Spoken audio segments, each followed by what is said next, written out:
देखो, जीवन में ना हम लोग सब एक चीज़ से हमेशा ही परेशान रहते हैं और बहुत परेशान रहते हैं। लोगों की बातों से। लोगों की बातों से, और लोगों का काम ही है बड़बड़ाना, बोलते जाना बोलते जाना।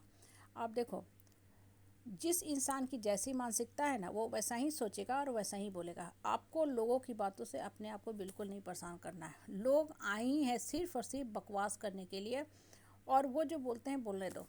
वो आपको परेशान नहीं कर रहे, आप उनकी बातों को दिमाग में लेके ढोते रहते हो, सोचते रहते हो क्यों बोला, कैसे बोला, नहीं बोलना चाहिए था, हम इतने अच्छे आदमी हैं। मतलब आप अपना जो है ज़रूरत से ज़्यादा ही फीडबैक तैयार करते रहते हो। ठीक है, और जितना ज़्यादा आप सोचोगे ना, आपका समय वेस्ट होगा, जीवन का समय निकलते जाता है। वो तो एक बार में बोल के चला गया, और वो आपको नहीं बोलता है, वो सबको बोलता होता है। जैसे कुत्ता होता है ना, रोड के किनारे आने वाले हर आदमी पे भौंकता है। आप कभी देखे हो कि कुत्ता आप पे भौंका और उसके साथ बहुत मीठा मीठा चल रहा है, मीठा मीठा गाना सुना रहा है? नहीं, वो सबके पीछे भौंकना उसका काम ही है।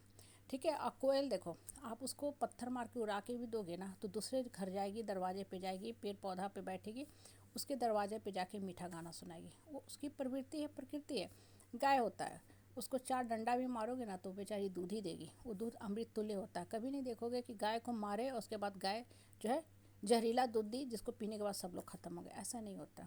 ठीक है, तो पशु के भी अपने गुण होते हैं, इंसान के भी अपने गुण होते हैं। इंसान के अंदर भी अगर डिविनिटी है तो उसमें अच्छे क्वालिटी होंगे, और डेविल है तो जंगली पशु वाले गुण होंगे, जो आपको काटेगा, नोचेगा, सांप बिच्छू वाले, अजगर वाले गुण होंगे।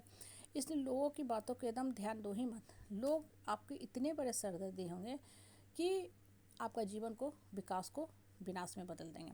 और देखो, जो लोग लोगों की बातों को सुन के उठते हैं ना, वही इतिहास रचते हैं और वही कुछ बड़ा करते हैं कि लोग फिर से उन्हीं के पास पहुंच जाते हैं। थोड़ा सा हमको समझाइए ना, थोड़ा सा हमको बताइए ना, थोड़ा सा अपने बच्चे को कहिए ना, मेरे बच्चे को भी गाइड कर देगा। और अभी कुछ साल पहले तक यही लोग आपके दरवाजे गाली दे के जाते थे और आपकी इतनी बदनामी कर दिए थे कि आपको डिप्रेशन हो गया था कि वास्तव में हम इतने खराब है क्या, जबकि आप खराब कहीं नहीं हो। आप खराब कहीं नहीं हो। तो ऐसे वाहियात बेकार के लोगों को अगर आप दिमाग में ढोते रहते हो, सोचते रहते हो, तो यहाँ I am very sorry to say आप ही सबसे बेकार आदमी हो। वो बेकार नहीं है, वो उसको इसी काम के लिए ही आया है धरती पे। अब जो लोग देखो क्वेश्चन आउट करते हैं कि नहीं? तो उसका वही प्रोफेशन है, वो उसी काम में लगा हुआ है। और ये जो क्वेश्चन आउट करते हैं, एग्जाम में गलत करते हैं, नकलबाजी, धंधेबाजी, बहुत सा गलत काम करते हैं, उनका वो प्रोफेशन है, वो उस काम में लगे हुए हैं। अभी भी चलता रहेगा, वो चल रहा होगा, फिर कोई नया टेक्निक आएगा क्वेश्चन आउट करने का। लेकिन ज़्यादा बहियात आदमी कौन है? जो उनसे जाता है क्वेश्चन खरीदने। आप अपने बच्चों को क्यों गलत तरीका सिखा रहे हो? ठीक है बेटा, मेहनत करो, जितना नंबर है उतना नंबर लाओ, ईमानदारी से एग्जाम दो, ईमानदारी से जीवन चलाओ। आज आप उसको शुरू में ही गलत तरीका सिखा रहे हो, क्वेश्चन आउट करवा रहे हो, पैसा दे के क्वेश्चन खरीद रहे हो। मान लो बच्चा एग्जाम में अपेयर हुआ, कंप्लीट भी कर गया, कल को जब वो नौकरी में जाएगा, पढ़ाई करने जाएगा कॉलेज में, आधा अधूरा ज्ञान के साथ जाएगा। कल को मान लो नौकरी में भी कहीं इसी तरह आप घुस दे के घुसाओगे। ठीक है, कि चलो इसको नौकरी भी हम करवा देते हैं, मेरे पास पैसा है। तो आप तो बच्चे का भविष्य गलत लिख रहे हो। वो तो सारे गलत कर्म है ना, बैड कर्मा में जा रहा है। और इसका कुफल तो एक ना एक दिन तो बच्चा भुगतेगा ही भुगतेगा ना, और फिर उस समय सारा धराशायी हो जाओगे। इसलिए गलत जो है वो आदमी नहीं है जो क्वेश्चन बेच रहा है, गलत जो उसको सपोर्ट कर रहे हैं वो कर रहे हैं। इसलिए बोलते हैं ना, ना अन्याय करो ना अन्याय सहो, ना गलत करो ना गलत को स्वीकार करो।